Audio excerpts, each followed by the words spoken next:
That may be the greatest catch I've ever seen in my life. I am so excited to get this video going. We're going to go talk about, I originally made it 5 players that I think that you really need to be targeting in trades this week. But after we got through our list of 5, I was like, you know what? There are 2 guys that we definitely have to talk about at the end of the video. So of course, make sure you watch to the end to see those 2 extra players we're throwing in here. But before we get into it, you know exactly what we're doing. Every single day, we are giving away multiple Fantasy Flock Network hats, multiple hats, and this is done a multitude of different ways. I mean, I just want to be giving them all away for free for y'all, for people leaving comments down there in the comment section.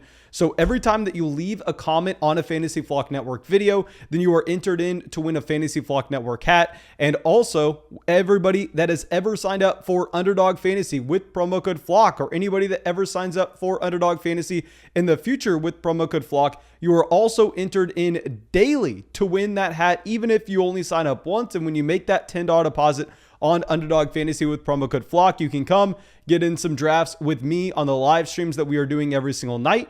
You can also go make some very intriguing player props. I have no idea how Underdog Fantasy is supposed to be making money off these, because we've been able to find some pretty bad lines consistently. And also, you get the max deposit bonus when you deposit $10 with promo code FLOCK. And most importantly, you support the channel, so make sure you do it. And our 2 winners for this video, C-Dub Walu says hat comment period. Also, I'm 2-0. First off, congrats on being 2-0, my friend. And second off, congrats on being the hat winner for this video.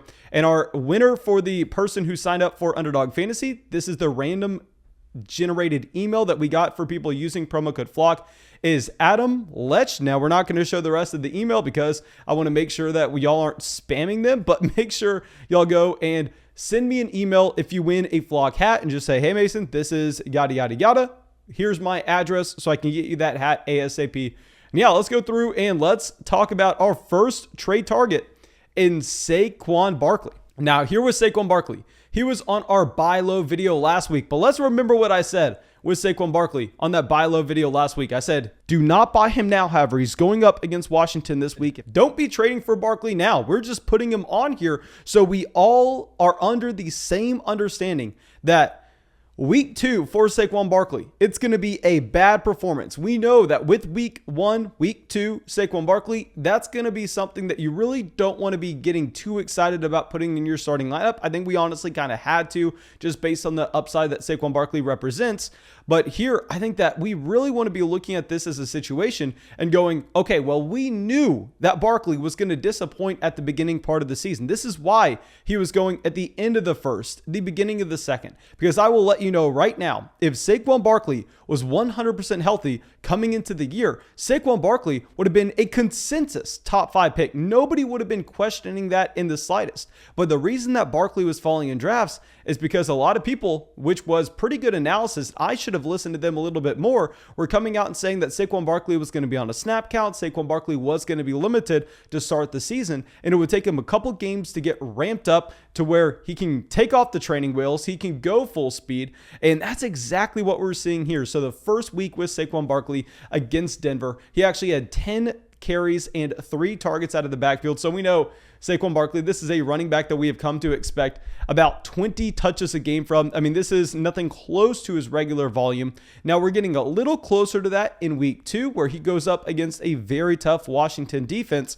And here he has 13 carries, 3 targets out of the backfield. He totals 69 yards, but he doesn't come away with the touchdown. So really, his fantasy day is disappointing, but you're starting to see the opportunity slide in the correct direction. And one thing that I really want to highlight here, I really want to highlight the timeline that this is happening, because he played week 1 against a tough Denver defense. I know that Jacksonville is a very bad football team, but let's just look at what Trevor Lawrence and this overall Jacksonville Jaguars team did against this Denver defense. They did nothing at all. Want to put that out there real quick. So maybe Denver's defense is a little better than most people were giving it credit to be.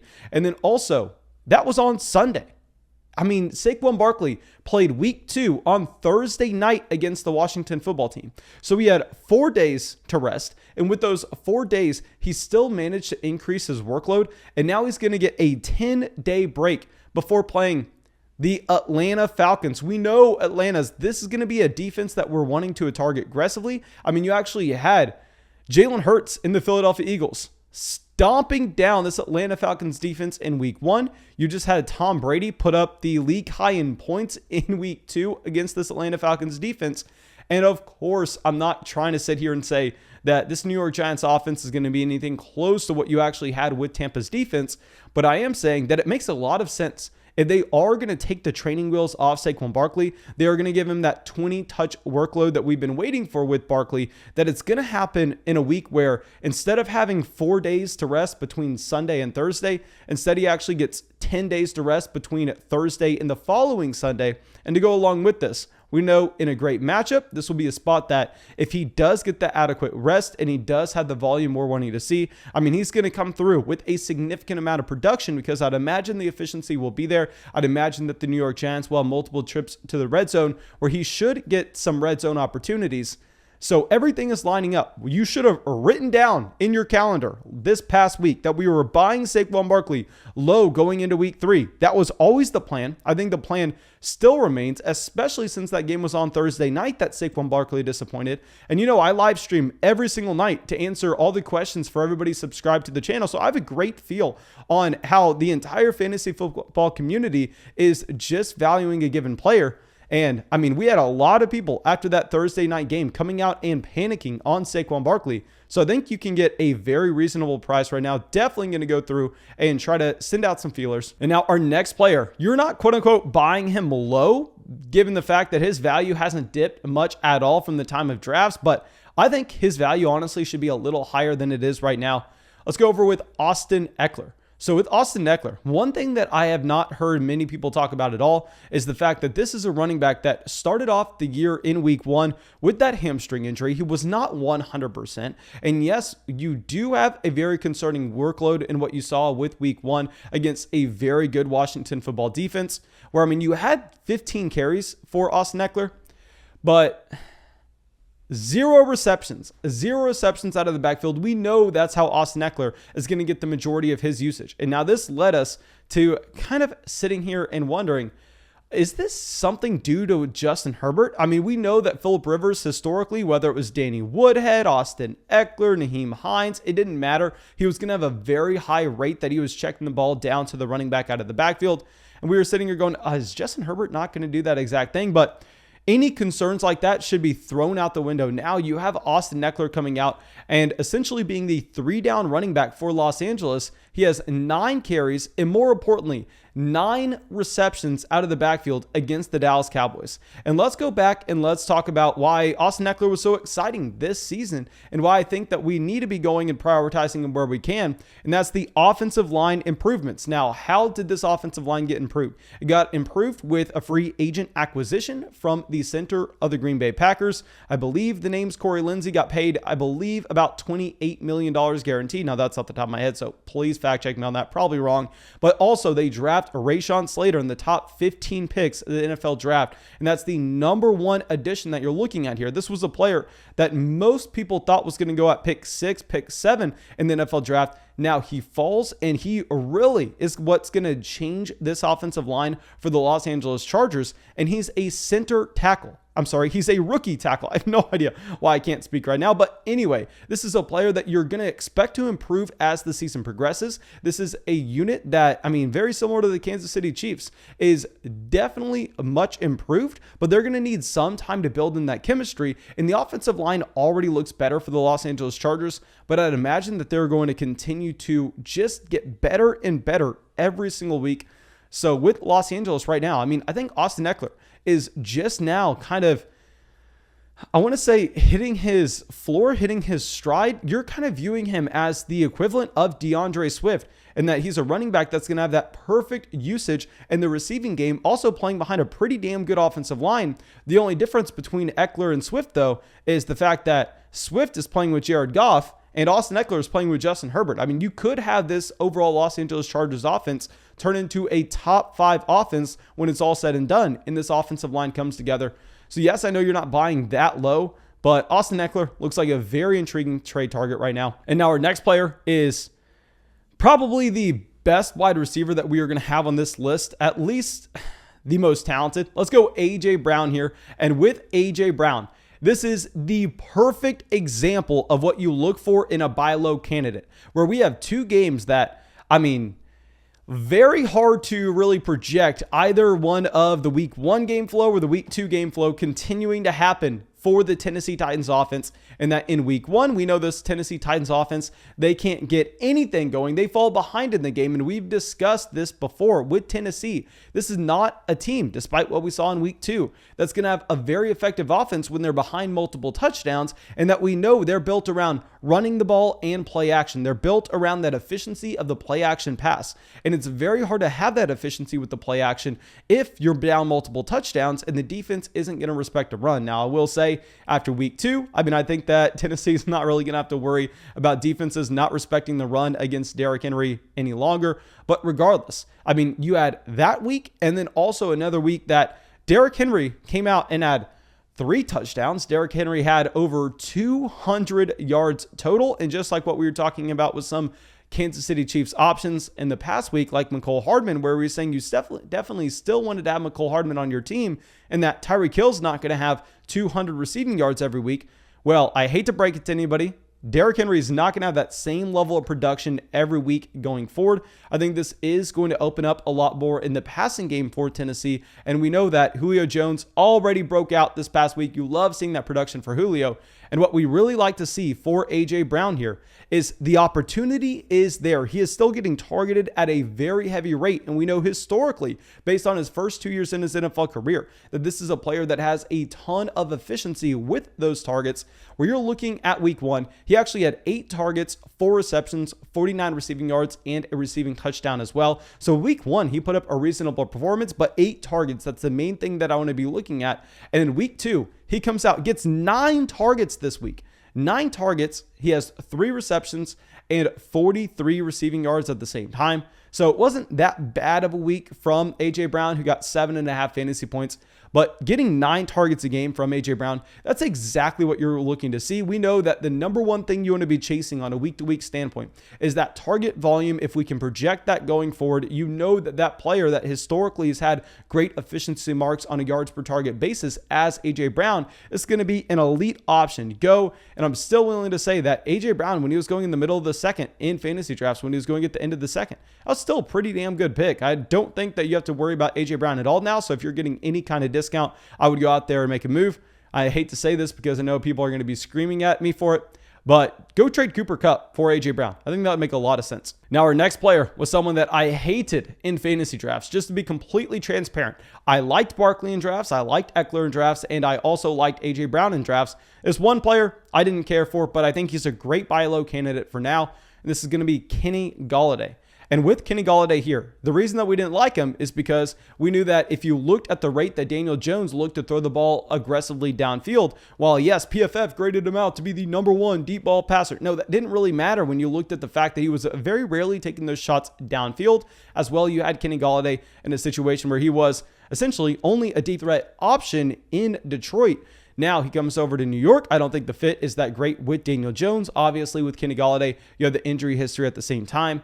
Well, Kenny Golladay comes out and starts a little slower for this season, but we have to remember, this is a player that really had limited reps in the training camp. He had no reps with Daniel Jones and this offense in the preseason, so you know that he should be able to continue to build that rapport, continue to build that chemistry with Daniel Jones as the season goes on. And one thing that I really like to see from week 2 is the opportunity that we had, very similar to A.J. Brown. So in week 1 with Kenny Golladay, a respectable performance considering the fact that he really had no run whatsoever with Daniel Jones in this offense, but he had 6 targets, 4 receptions for 64 receiving yards. And you fast forward to week 2, and this is a week where he takes a step up with that opportunity. Now a step back with fantasy points, but I'd rather see the opportunity there where he does have 8 targets in this game, 3 receptions, and 38 receiving yards as well. Now, one thing that makes Kenny Golladay a great buy low candidate, and we talk about this all the time, that if this game happened on noon on Sunday, I mean, it's not necessarily going to be a big deal. It's not going to be a big talking point for a lot of people.